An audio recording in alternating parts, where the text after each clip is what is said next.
In the past, some Namibians raised concerns about their identification not having special characters, which they say defeats the purpose of identity.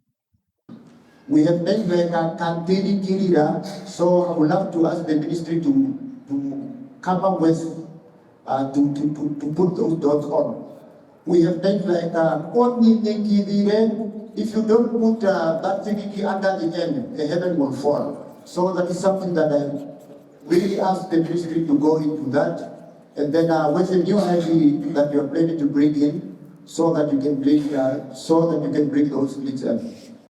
The ministry urged citizens whose surnames or names include cliques or special characters to begin the amendment process, starting from their birth certificates up to the identification documents. So we are as of now we are able to print IDs with special Namibian characters, all of them. So if you have a document that does not have that click and you want that click to be inserted, check on your birth record first. If your birth record has that click,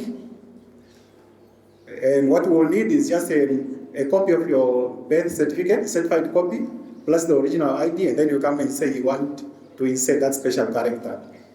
If your birth certificate does not have that special click, you start by applying to insert that special click on your birth certificate. Because your documents, remember, must be the same. What appears on your birth certificate or birth record must appear on your ID. The ministry said this move was long overdue, especially for communities that have historically been forced to omit characters from their official documents.